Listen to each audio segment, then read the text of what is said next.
Hello, and welcome to the State of the Books, the monthly show where we at the Cup of Chamomile household discuss all the latest bookish happenings and recent progress in regards to our expedition into the mountain of unread books. So join us, the correspondence team at the Cup of Chamomile household, as we discuss the state of the books.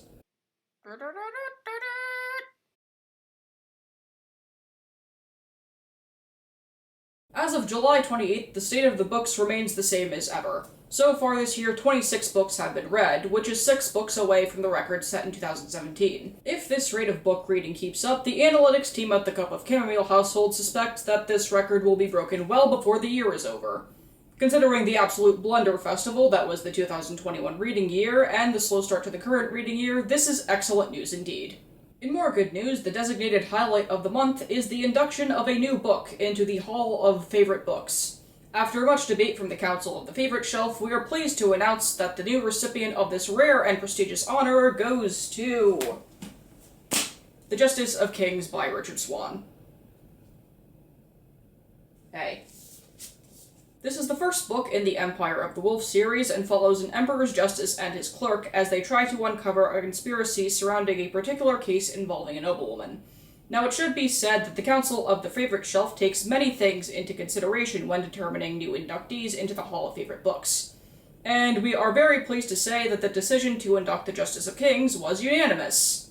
Yay! It should be said that despite first appearances, this book is not from the perspective of Sir Conrad von Volt, who is the Emperor's Justice in question, but rather from the perspective of his clerk, Helena Sidanka. I wouldn't say she's quite as level-headed as von Volt seems to be, and she does make some decisions that border on questionable, but to be fair to her, she's 19 when the book takes place, and as I'm sure we all know, kids are terrible decision-makers. It was interesting finding out the book was from her POV and not von Volt's, like the synopsis and the cover insinuate, but Helena's perspective was very interesting. I do think the characters and the plot are equally good, though the characters shine just a bit more. That being said, though, I do love me a conspiracy with villains that need to have grass thrown at them, because let's be real here, some people need to go and experience the outside world for the first time. Preferably if it's the enlightening touch of grass. Another important announcement is that, as all Marvelous book nerds do, I got my dad to read The Justice of Kings. No star reading from him as far as I'm aware, but I am very pleased to say that he also liked it. I also got him to start The Shadow of What Was Lost, but that's a story for another time. But as we speak, The Justice of Kings is currently enjoying its new place among the Hall of Favorite Books. In current news from the Cup of Chamomile household, 2 books are currently being read, and these make up books 27 and 28 for the year respectively. Unless something else comes up, of course. The first of these books is The Wind-Up Bird Chronicle by Haruki Murakami, which is a fiction novel about a man who has to search for his wife's cat. And then he has to search for his wife. So far, nearly 100 pages in, we regret to inform you that the cat has not been found. Yet. And we're not sure if the cat will be found, but there will, of course, be a progress update from our press team. However, there have been several moments over the course of the first 100 pages that really make you think. Perhaps the one that resonates the most being the fact that no matter how well we know someone, we may never know them entirely.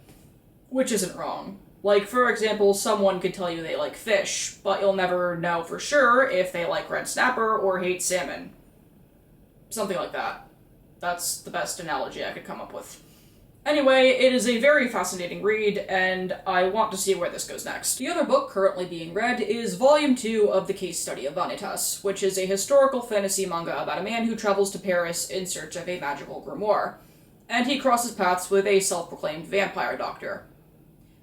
Spoiler alert, his methods aren't very doctorish. I'm not that far into it, so I can't really say much, but as I've said before on the channel, I loved Volume 1, so hopefully I'm not hit by the cruel and unforgiving hammer of complete and utter disappointment.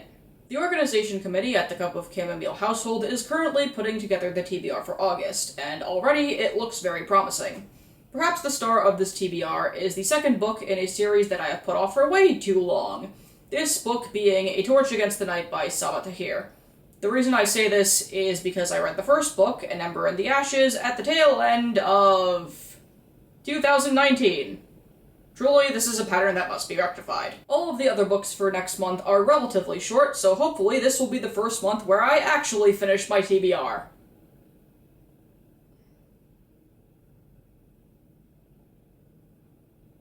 Anyway. Also in the forecast is the continuation of 2 manga series, those being Noragami and Moriarty the Patriot, both of which were well received by the correspondence team at the Cup of Chamomile house. Which isn't saying much, considering that our correspondence team is a one-person army. Still, both of these reads are very much anticipated. In conclusion, the state of the books is well and good. The prospect of breaking the current record has excited everyone on the Cup of Chamomile team, and when are you reading me? Soon. As I was saying, the state of the books for the month of July gets an 8 out of 10. Still some unread things, but there is still the rest of the year to deal with them. May the next month bring good reading and good bookish fortune to the Cup of Chamomile household. If you made it to the end of this video, thank you for sticking around. I talk about bookish things, and I also draw stuff, so if you like that, and you enjoyed this first episode of State of the Books, make sure to like and subscribe. And if you want, you can leave a book emoji down in the comments if you made it to the end. Thanks for watching! In conclusion, the state of the books is well and good. Oh god. I'm okay. Anyways, where's the water when you need it?